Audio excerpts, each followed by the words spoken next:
Hello दोस्तों, आपका अपना YouTube channel the exam crackers में आपका स्वागत है। कल हम लोग डिस्कशन किए थे फोर्स एनालिसिस के बारे में।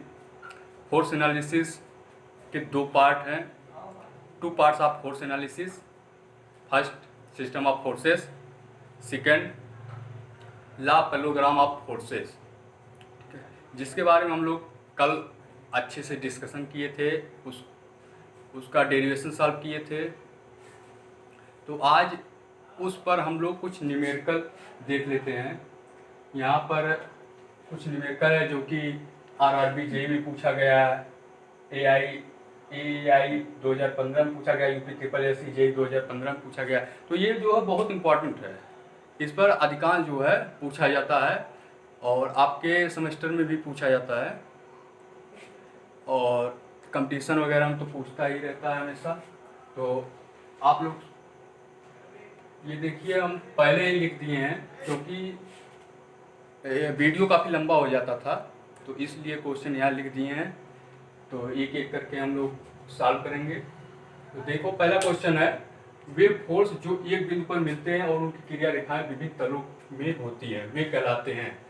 ठीक है, तो ये कल बताए थे आप लोगों को। जैसे ये एक प्लेन है, ठीक, मान लीजिए अब इसमें जो है कह रहा है वे बल जो एक बिंदु पर मिलते हैं। ठीक है, तो यहाँ जो है एक पॉइंट पर मिल रहा है, ठीक, और उनकी क्रिया रेखाएं विभिन्न तलों में होती है। ठीक है, उनकी क्रिया रेखाएं विभिन्न तलों में होती है। तो मान लेते हैं हम कुछ फोर्स मान लेते हैं। तो मान लेते हैं ये एक फोर्स है F1, ठीक, एक फोर्स ये है F2 और ये एक फोर्स है F3। तो यही कह रहा है कि वे बल जो एक बिंदु पर मिलते हैं, एक बिंदु पर मिल रहे हैं, ठीक, और उनकी क्रिया रेखाएं विभिन्न तलों में हो, उनकी क्रिया रेखाएं जो है वो विभिन्न तलों में हो। तो दो फोर्स इसमें है, एक फोर्स इसमें है। ये आपका पहला है प्लेन और ये दूसरा है, ठीक। तो इसमें अलग अलग तलों में जो है कार्यरत है फोर्स। तो इसको क्या बोलेंगे, इसमें क्या क्या हो सकता है? पहली बात तो ये सभी फोर्स जो है एक पॉइंट पर मिल रहे हैं, तो हम इसको बोलेंगे कॉन्करेंट। ठीक, अब ये आपका कॉन्करेंट हो गया पहली बात। और दूसरी बात क्या है कि ये जो है अलग अलग, सब जितने फोर्स है सब जो है अलग अलग तल में है।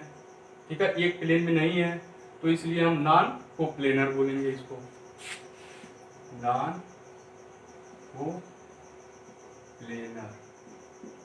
ठीक है, तो ये चीज आपका आरआरबी जेईई में पूछा गया है। ठीक है, तो दूसरा क्वेश्चन, 90 डिग्री के कोण पर लगने वाले दो बल P1 और P2 का परिमाण किसके द्वारा दिया जाता है? 90 डिग्री पर पूछा है। तो आप लोगों को कल सॉल्व करवाए थे, तो वहां से निकला था आप लोगों का R बराबर, जैसे हल कर लीजिए, यहीं से सॉल्व कर लीजिए। P1 और P2 दो फोर्स है, मान लेते हैं ये जो है P1 है और ये जो है P2 है। ठीक, ये एक दूसरे से 90 डिग्री पर है, एक दूसरे से जो है 90 डिग्री। तो यही पूछ रहा है कि P2 का परिमाण किसके द्वारा दिया जाता है, यही आपका जो है यही निकालना है। इन दोनों बलों का परिणामी क्या होगा वही निकालना आप लोगों का। तो R यहाँ परिणामी मान लेते हैं, इन दोनों फोर्स का परिणामी R है। ठीक, तो यहाँ से R बराबर क्या निकल जाएगा, पिछले वाले फार्मूला पर रख दो जो पिछले लेक्चर में बताए थे। तो P1 square plus P2 square plus 2P1 P2 cos 90 degree, और cos 90 डिग्री का मान कितना होता है? 0। ठीक है, तो यहाँ दोस्तों रख दो, तो हो जाएगा P1 square plus P2 square plus 0 R बराबर। तो यहाँ से R बराबर क्या आ जाएगा, under root P1 square plus P2 square. ठीक है दोस्तों, तो ये आपका जिस ऑप्शन में मिल जाएगा यही आपका आंसर हो जाएगा। ये भी पूछा है AAI 2015 में। ठीक, तो तीसरा क्वेश्चन आप लोग देख लीजिए क्या है, किन बलों के समूह का परिणामी बल शून्य होता है।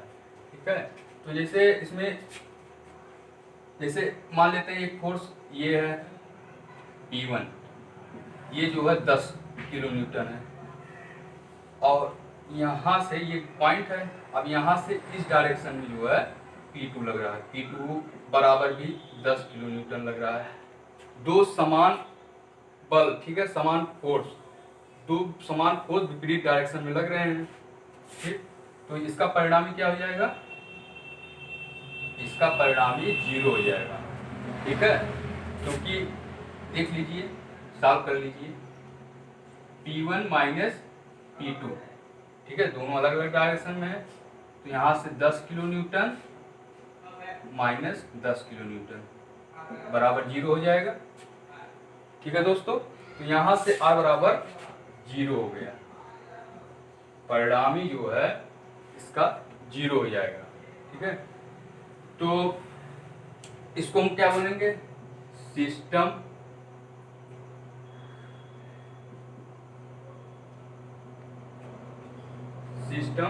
रिजल्टेंट,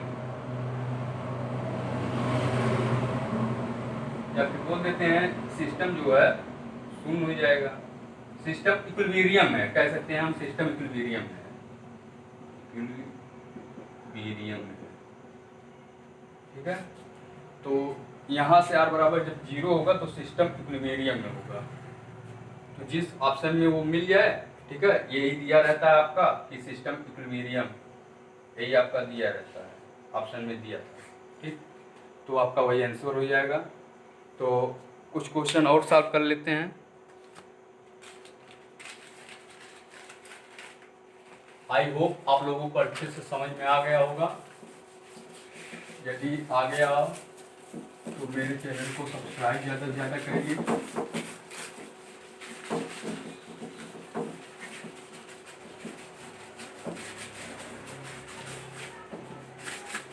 वीडियो काफ़ी लंबा हो जाता था, इसीलिए हम आज पहले लिख दिए हैं।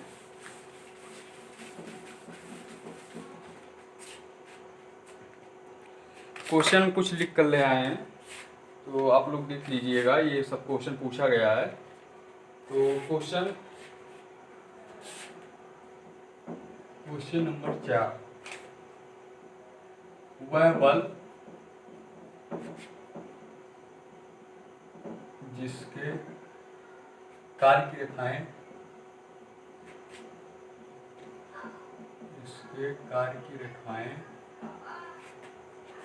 एक ही तल में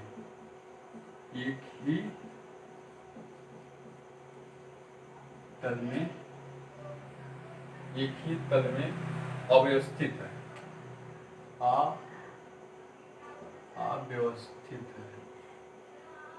एक ही तल में अव्यवस्थित है। ठीक, एक ही तल में अवस्थित है, उसे जाना जाता है,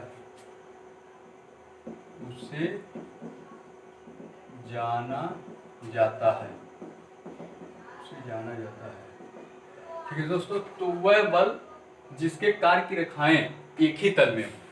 ठीक है, तो कल बताए थे आप लोगों को, जब एक ही तल में कई फोर्स लग रहे हों, ठीक है, अर्थात सिस्टम ऑफ फोर्स, तो हम उसको क्या बोलते थे, कोप्लेनर।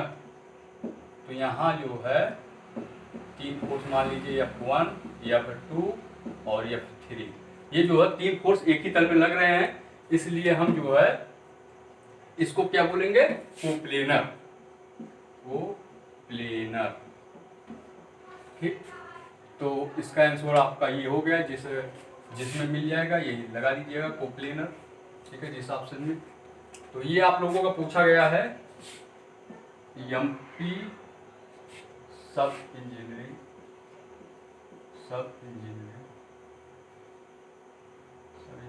2015, सॉरी 2016 में। ठीक, तो दूसरा क्वेश्चन आप लोग देख लीजिए, 5वां क्वेश्चन, 6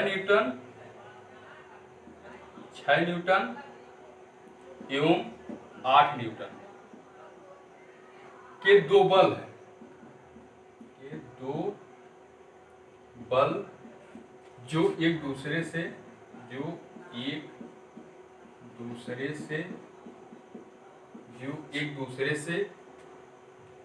एक दूसरे पर समकोणी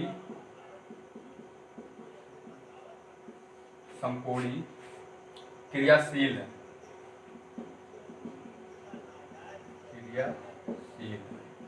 समकोणी क्रियाशील है का परिणामी होगा।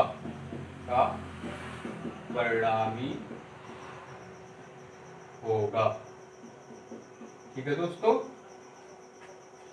ये पूछा गया आपका FCI JEE 2016 में। ठीक है दोस्तों, तो 6 न्यूटन एवं 8 न्यूटन का दो बल है जो एक दूसरे पर समकोणी क्रियाशील है। समकोणी मतलब 90 डिग्री पर। ठीक है, तो मान लेते हैं एक फोर्स ये है 8 न्यूटन का, इसको P1 मान लेते हैं। P1 बराबर 8 न्यूटन। ठीक, और ये जो है P2 बराबर P1 बराबर 6 न्यूटन, सॉरी 6 न्यूटन दिया है, और P2 बराबर 8 न्यूटन। ठीक है, दो फोर्स दिया है जो कि एक दूसरे से 90 डिग्री पर है। समकोणी कह रहा है, समकोणी मतलब 90 डिग्री होता है। ठीक है, तो यहां से लगा दीजिए फार्मूला। उसका क्या पूछा है, रिजल्टेंट पूछा है, तो इसका रिजल्टेंट यही होगा। रिजल्टेंट याद कर लीजिए यहाँ से। तो रिजल्टेंट क्या हो जाएगा, 8 square plus 6 square plus 8 square plus 2AB मतलब 2P1 P2 6 × 8 cos 90 डिग्री। तो यहाँ से R बराबर क्या निकल जाएगा, ये 0 हो जाएगा। cos 90 डिग्री का मान 0 होता है, तो इतना जो है आपका 0 हो जाएगा। यहाँ से 36 प्लस 64 कितना हो जाएगा, 36 और 64 100, और इस ये 10 का स्क्वायर हो जाएगा। ठीक, तो यहाँ से स्क्वायर से रूट समाप्त हो जाएगा, तो रिजल्टेंट कितना आ जाएगा दोस्तों, R बराबर 10।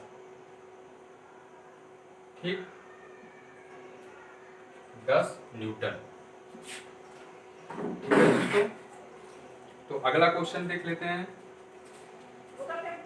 लास्ट क्वेश्चन आप लोगों का है।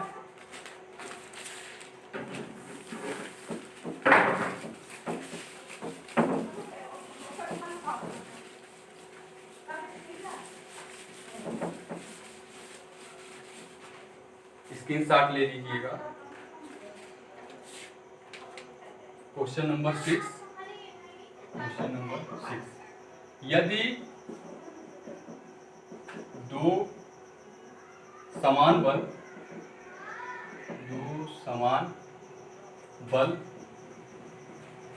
जिनका परिमाण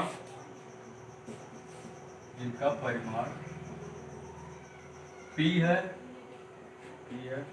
थीटा डिग्री कोण पर कार्यरत है,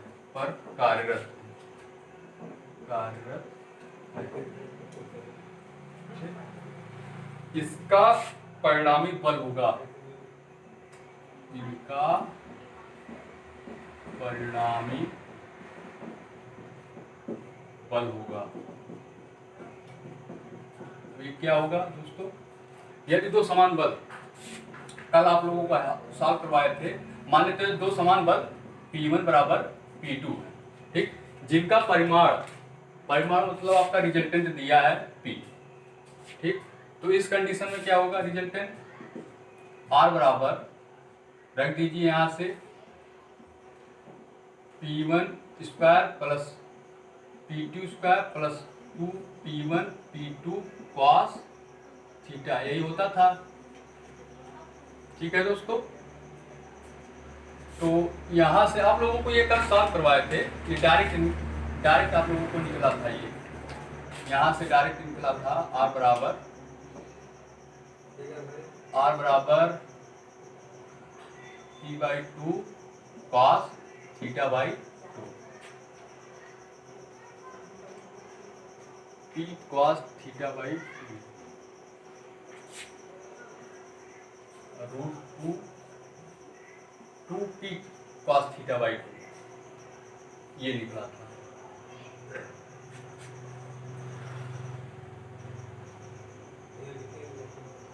या फिर सॉल्व करके देख लीजिएगा, फिर देख लीजिएगा, कल ये सॉल्व करवाए थे आप लोगों को, तो यही होगा r बराबर 2P cos θ/2। ठीक है दोस्तों, तो ये आप लोगों का पूछा गया था यूपी ट्रिपल एससी